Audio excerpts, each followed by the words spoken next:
Hey folks, Jonathan here. Back to playing with this engine a little bit.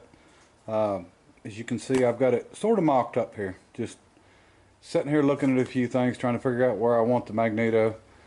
And I'm trying to keep the magneto as high as I can keep it so it don't interfere with the belt. But still clear the carburetor and not look bad. And a lot of the magnetos I've seen, I actually went online and looked. And a lot of them are tilted at an angle. I kind of like it straight. So we're getting ready to build the mount for that.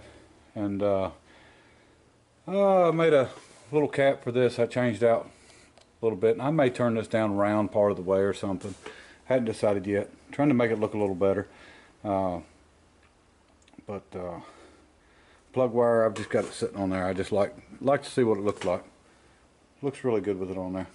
And it's working out. Like I said, I've got to go to my buddy and pick up the piece of steel to go ahead and finish up the pulley. And a lot of little things to do here, so it's going to be a while before we get to start it. We've got, let me see, the magneto mount. We've still got to pull the cylinder back off. I got to do some honing and get the piston fitted right. And then we'll probably build a gasket for that. It had an O-ring around it. The bottom on the inside, I didn't really like the way it was, so we'll probably just build a thin gasket and bolt it down, and we're not going to lose enough compression really to matter, to matter to me anyway. And we're going to build an exhaust pipe, just something to come down. That's actually what I've got this piece for, and this is just part of an old handle off an old pressure washer, but it's about, I think it's 1.25 inches or something. But we're just going to build a pipe to come straight down with that. We've still got some work to do on the rockers, little stuff like that. And I have keyed the crankshaft, of course. You've seen that. I ordered an 1.8 I'm sorry. I ordered a 1/8 inch broach. We're going to try to broach the gear and the sprocket, and I'm going to have to make, because I didn't go to a particular size on the inside bore, on the ID bore on them. We're going to have to make the little hub that goes in the center for the broach to go through, so I just ordered the broach by itself. It'll be here anytime. And got my air cleaner just stuck on there. I actually found a bushing that fit, a brass bushing, a bronze bushing, or possibly copper, but I didn't clean it up yet. But I didn't shove it on the carburetor all the way either, but actually it's going to fit really good. So that's going to turn out nice. I like that. I like that look. Sort of the old look. And I got something in the mail here I wanted to show everybody. I've got a package here that Billy from actually from Georgia called the other day and talked to my wife. I wasn't in, and told her that he wanted to send something for this engine. And like I said, I didn't get to talk to him, so I didn't know what it was, but he went ahead and sent it, and I wanted to show you what that is. Okay, here's our box, and let me see. Let me get to where I can open it up here for you. I had no clue what this was, so I was, just, and here's a note he added in there too. And I've actually already had it out, put it back in there. Okay, I knew what it was as soon as I seen it. Of course, when you mess with a lot of old stuff, you run along stuff every once in a while. Anyway, here you go. It's called a banjo oiler. And when I first seen it, I know the German military used these in World War II to oil their guns. And that's actually what I thought it was when I first seen it, but I'm wrong about that. And this may be a little older than World War II. Theirs was a little bit shorter on this end, and they had a dimple in the center. They were pretty easy to spot. And I'm not sure of the actual size of them ones, because pictures don't, do justice on stuff like that. But this is actually called a banjo oiler, and it's an old one.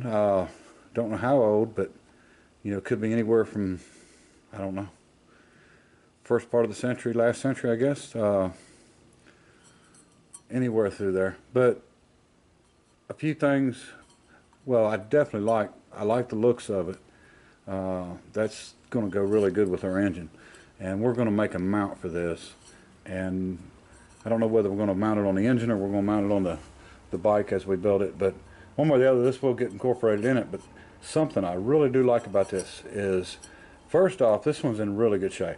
Looks a little dirty on the outside, but you know, that's not a big deal at all. It's in really about perfect shape. It's not dented up, beat up. One thing, you know, it's not leaking whatsoever. That's a really good thing. The other thing that I really like about it is this cap screws on the end, so you can't lose oil out of it. And that's one bad thing about a regular oil can, is you actually can lose oil out of, you know, a regular oil can, even if it's upright, especially when the wind starts blowing across it. If you're riding and it creates a vacuum, like a carburetor effect, and pulls it out.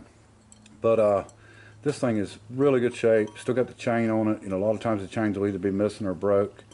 And I'm assuming this is, you know, copper, of course. And now we just got to figure out if we're going to clean it up and make it nice and shiny, or try to leave the old look to it. But I really do. I do appreciate that, Billy, and I will use it on the bike, definitely. And it's going to look really good on there. It matches, the size of it's really nice. It's not real big. And that'll work perfect for oil and everything up on the top end. So there's our oil pump right there. So for anybody that's wondering. And like I said, Billy, I really do appreciate it, buddy. Okay, folks, we just pulled the cylinder back off, and I know some people had asked if any way of knowing whether we was getting oil to the top end or not. And just that short turning over, because that's all I turned it over, is what you seen on the video, and there's oil all up inside the piston. So we're absolutely getting oil up there. Actually got some around the actual piston too, right on the piston. So as you can see. So anyway, no problem oiling. I don't think we've got any issue there. There's oil sitting everywhere in there. So anyway, I'm going to go ahead and do some honing, make a gasket, get ready to put the cylinder on permanent. I went ahead and cut our pins off where we needed them, and so that's good to go. Still waiting on our broach so we can do our keyways. That's sort of our hold up on this. Try to get everything together. I know, you know, with us doing the final assembly on the block the other day, you know, everybody thinks, well, we're getting really close, but actually there's a lot more little stuff to do, so it's going to take some time, but we'll get it all worked out. Alright, let me get at it. Okay, folks, I've got the cylinder honed. I honed a lot on this thing, and you know, that's one thing about it. I don't like to go by what stuff says it is, especially like pistons. I've mic'd this out, and this thing is actually 25 thousandths over stock now, and with my piston, the piston should be smaller than that. In other words, the 70.50 millimeters should have been about 18 thousandths oversized, and you know, I don't have nearly that much clearance. You know, I went out to 3 thousandths clearance on the piston to skirt. I mean, the skirt to cylinder, and that's just because it's air cooled and I didn't need it galding. But I could have went a little more. I kept a check on the ring end gap. Everything's good. But that's what gets me, is that piston's actually a little bigger than what it's supposed to be. And that's, you know, I've seen a lot of people talk about they won't send a piston when they get an engine board, and you know, especially like the Briggs & Strattons. But I guess it's okay if you're buying a Briggs & Stratton piston, but if you're getting any kind of an aftermarket piston, don't trust the size of it. Just measure it and go from there. So, but we're ready to go here. So now we just got to get the piston on the engine and go ahead and get it, get the cylinder on it, and we'll make a gasket here. And let me see. I've got my pieces ready to cut out for the magneto mount. Waiting on the the actual broach. Hopefully we'll be here tomorrow to broach some keyways. So it's still going to be a little bit of time. Like I said, you know, I know I'm assembling now permanent, but it's still pretty slow, and I haven't had much time anyway. But anyway, I'm going to call this a video, and I know I really didn't get a lot done, but I spent a lot of time honing on this, believe it or not. It's a pretty tough cylinder, and you know, most of the stuff was built to airplane specs, and but it come out just fine. So we're going to be good to go on everything, and should run really good and strong. And but anyway, we'll get back on it, and I will show you more. Appreciate everybody watching. Bye.